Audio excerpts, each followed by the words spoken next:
Tonight on Global TV News Prime, court orders Senate to reinstate suspended Senator Natasha. In business, Burkina Faso bans suspends foreign NGOs associations. On the foreign scene, United Nations says 630 Gaza killings recorded at 8 sites. And tonight in sports, Women's Africa Cup of Nations 2024 prize money increased to $1 million. Hello and a very warm welcome to all our viewers in Nigeria and around the world to News Prime on Global Television. Coming to you live from the nation's capital, Abuja, I am Uyi Agmofwebe, reminding our viewers that you can find Global Television on DSTV channel 365 and Star Times 276. You can also follow us across all social media platforms using our Global TV AG, as well as others now showing on the screen. Tonight, we'll begin by telling you President Bola Tinubu has pledged his administration's determination to ensure that rural communities enjoy the dividends of democracy and feel included in the progress of the nation. The president, who was represented by Vice President Kashim Shettima, made this pledge while commissioning the Gwagwalada Aguma Palace Radio Nigeria New Market Road in the Federal Capital Territory, reaffirmed his administration's commitment to improving rural infrastructure as well as enhancing economic connectivity across communities. FCT correspondent Enoch Agbo has details. The Gwagwalada Aguma Palace Radio Nigeria New Market Road commissioning is yet another milestone under the Renewed Hope agenda. While speaking at the commissioning, President Bola Tinubu was represented by Vice President Kashim Shettima, emphasized that the links Aguma Palace through Radio Nigeria to New Market Road is expected to ease movement, promote local comments, and improve security in the area. This is renewed hope poured into concrete and paved across kilometers. Distinguished ladies and gentlemen, our vision for Abuja is not limited to its glittering center. We are equally committed to its outskirts, to its margins, to its hidden corners where dreams often struggle to breathe. Kashim Shettima, Vice President, Federal Republic of Nigeria, while addressing the mammoth crowd, the FCT Minister Nyesom Wike noted that the Gwagwalada Aguma Palace Road was selected based on the input of residents who identify it as a critical link for farmers, traders and commuters. Your Excellency, I don't want to talk much, but to thank you for your continued support. I will continue to solicit for more support. With the commissioning, President Tinubu's administration has demonstrated that governance is about practical solutions. Ramsey Enoch Agbo reporting for Global TV News. Ramsey Enoch Agbo there reporting. Thank you very much. The Federal High Court in Abuja has ruled that the Nigerian Senate acted beyond its power. Senator Natasha Akpoti-Uduaghan for 6 months, ordering her immediate recall to the Red Chamber. Justice Binta Yanko, who delivered the judgment, described the duration of the suspension as excessive and without a clear legal foundation. The court said both Chapter 8 of the Senate Standing Orders and Section 14 of the Legislative House's Powers and Privileges Act, which the upper chamber relied on, do not stipulate a maximum suspension period. And as such, the court argues they were deemed overreaching in this case. A Federal High Court in Abuja has upheld the Senate's authority to discipline any member for unethical behavior. The court also imposed a fine of 5 million naira payable to the federal government and ordered Natasha Akpoti-Uduaghan to publish a public apology in the national newspapers and on her Facebook page within 7 days.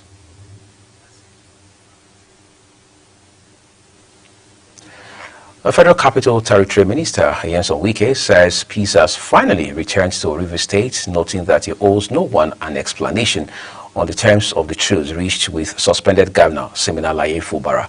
Speaking during a media chat in Abuja, Wike said certain individuals had exploited the Rivers State political crisis for selfish gain, treating it like a personal oil well from which they drew illicit benefits.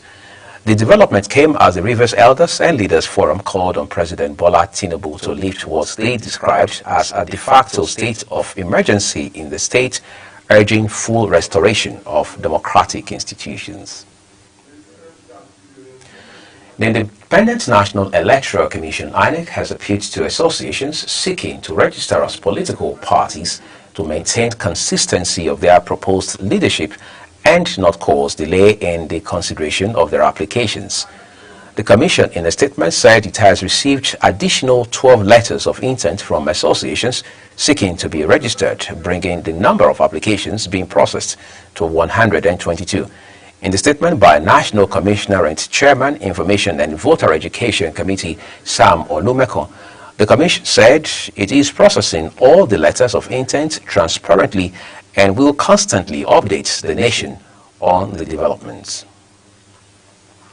Meanwhile, the Independent National Electoral Commission has released supplementary regulations and guidelines for the review of election results in the country. The Commission's National Commissioner and Chairman, Information and Voter Education Committee, Sam Olumeko, said in a statement in Abuja that the supplementary guidelines were approved at the Commission's meeting held in Abuja. The supplementary regulations and guidelines now cleared procedure and timelines for the review of election results not declared in accordance with the law. To other stories tonight, the people of the Southeast have demanded a constitution that allows for the rotation of the presidency of the country and grants full autonomy to local governments in the country.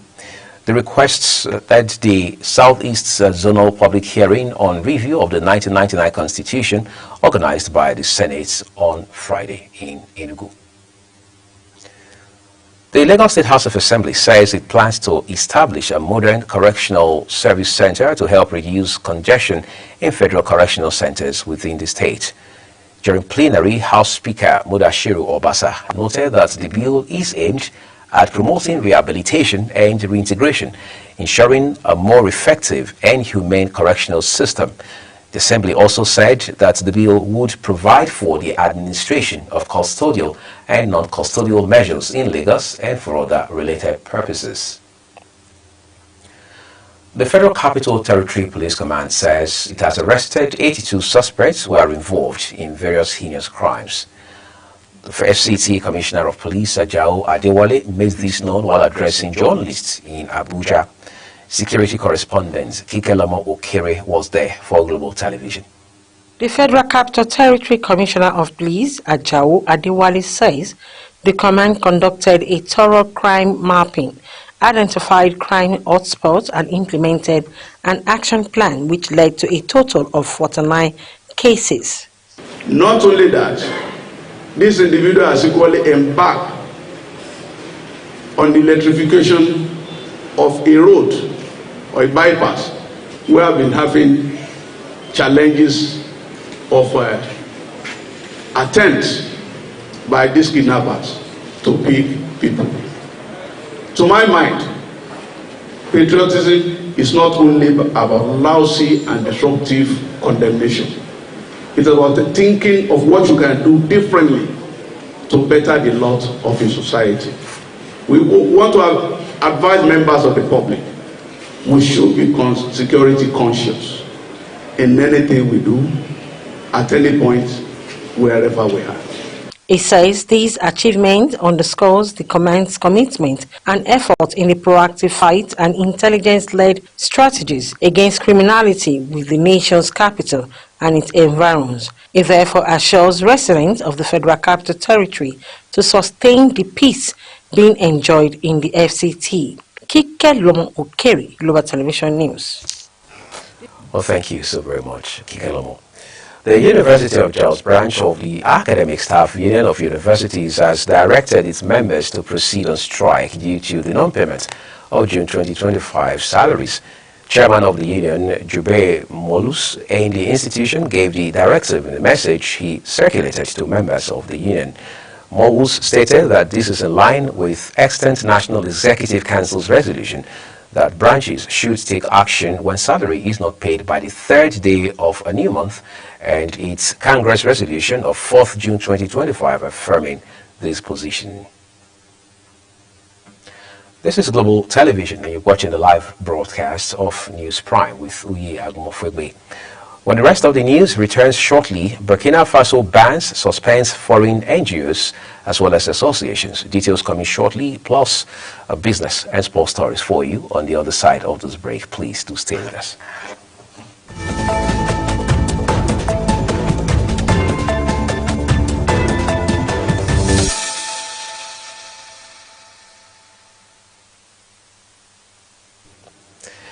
We appreciate you staying with us here on News Prime. The second part of this broadcast now returns with business, where the federal government has fixed July 23rd and 24th, 2025 for a national stakeholder forum to address mounting concerns over petrol pricing and supply dynamics in the downstream sector amid growing agitation by independent marketers for price regulation. Executive Director of Hydrocarbon Processing Plants, Installation and Transportation Infrastructure at the Nigerian Midstream and Downstream Petroleum Regulatory Authority, NMDPRA, Francis Ogari, confirmed the dates and summits at the just concluded 24th Nigeria Oil and Gas Energy Week held in Abuja. The planned summit, organized by the Nigerian Midstream and Downstream Petroleum Regulatory Authority, is expected to bring together industry operators, marketers, refiners, and government officials to deliberate on petroleum pricing standards, feedstock adequacy, and strategies to stabilize the deregulated market. Trade experts have called for improved market connectivity for African small businesses, urging governments, investors, and stakeholders to support more strategic retail linkages and across-border cooperation. The founder and chief executive officer of Made in Africa brand ambassador, Flora Mbele-Diegu, observed that the challenge of visibility has made African products seem almost invisible on the shelves of global stores. She explained that the collaboration of African small and medium-sized enterprises can transform the narrative as she introduced a new item from her community. The Nigerian Electricity Regulatory Commission, NERC, says electricity distribution companies have collected a total revenue of 553.63 billion naira in the first quarter of the current year. In the Commission's 2025 first quarter report published on its website, the amount was realized from a total billing of 744.27 billion naira issued to customers during the period. The report noted that this represents a collection efficiency of 73.39% compared to 77.41% in the fourth quarter of 2024, when distribution companies collected 509.84 billion naira from a total billing of 605.84 billion naira. Let's move things beyond our shores now to the foreign scene, where Burkina Faso has withdrawn the licenses of 4 foreign non-governmental organizations, NGOs, to operate in the junta-led country and suspended 2 other associations, that's according to decrees seen by journalists. The decrees stated mid-June cited the government's minister saying the decision against the 4 NGOs was due to formality breaches. Burkina's military junta, which seized power in a September 2022 coup, has made the return of national sovereignty one of its priorities. Afghanistan's government says Russia had become the first country to officially recognize this rule, calling it a brave decision. The announcement was made after Afghanistan's Foreign Minister Amir Khan Muttaqi met with Russia's ambassador to Afghanistan, Dmitry Zinov, in Kabul. The Taliban swept back to power in 2021 after ousting the foreign-backed government and have imposed an austere version of Islamic law. Russian President Vladimir Putin has told his United States counterpart, Donald Trump, that Moscow will not give up on its goal of eliminating the root causes of the war in Ukraine. Kremlin aide Yuri Ushakov told reporters, although he noted that Putin had also expressed a readiness to seek a political and negotiated solution to the conflict during his 1-hour phone conversation with President Trump. However, the U.S. president, after the call, said he had made no progress with Putin on moving towards a ceasefire noting that he was not happy about the war in Ukraine. Of course, that goes without saying. Let's turn to other stories for you now. The United Nations Human Rights Office says it has recorded at least 613 killings of Palestinians, both at controversial aid points run by Israeli and United States-backed Gaza Humanitarian Foundation and near humanitarian convoys. Office of the United Nations High Commissioner for Human Rights said 509 of the 613 people were killed near Gaza Humanitarian Foundation distribution points. The Gaza Health Ministry has put the number of deaths at more than 650 and those wounded as exceeding 4,000. The foundation began distributing limited feed packages in Gaza at the end of May, overseeing a new model of deliveries which the United Nations says is neither impartial nor neutral as killings continue around the organization's sites, which rights groups have described as, quote, human slaughterhouses, unquote. Let's take a look at sport for you now. The Confederation of African Football, CAF, has announced new prize money for the 2024 Women's Africa Cup of Nations. The Africa's football convening body says the winner of the Women's Africa Cup of Nations 2024 finals will be rewarded with $1 million. The second and third place teams will receive $500,000 and $350,000 respectively. The Athletics Federation of Nigeria, AFN, says it is taking steps to address growing concerns around athletes' welfare following reports that sprint sensation Favour Ofili has switched allegiance to Turkey. The Federation President, Tonobok Okowa, admitted that although the Federation has not received any official communication from the athletes or World Athletics confirming the move, the situation has prompted urgent reflection within Nigerian athletics. Okowa insisted that the wider lesson is the need for Nigeria to improve its approach to athletes management and investment. Tonight, we end Global Television News Prime with a look at some of our big stories. The Federal High Court in Abuja has ruled that the Nigerian Senate acted beyond its powers by suspending Senator Natasha Akpoti-Uduaghan for 6 months, ordering her immediate recall to the Red Chamber. In business, the federal government has fixed July 23rd and 24th, 2025 for a national stakeholder forum to address mounting concerns over petrol pricing and supply dynamics in the downstream sector amid growing agitation by independent marketers for price regulation. On the foreign scene, Burkina Faso has withdrawn the licenses of 4 foreign non-governmental organizations to operate in the junta-led country and suspended 2 other associations. And finally, in sport, we told you the Confederation of African Football, CAF, has announced new prize money for the 2024 Women's Africa Cup of Nations. And that's it on News Prime, and it came to you on Global Television. We would love to remind our viewers that you can find us on DSTV channel 365 and Star Times 276. We encourage you to follow us as well across all of our social media platforms using the handle @GlobalTVNG. I'm Uyag Mofwegbe. On behalf of my colleagues who have made tonight's news broadcast possible, we say thank you to you and have a big weekend.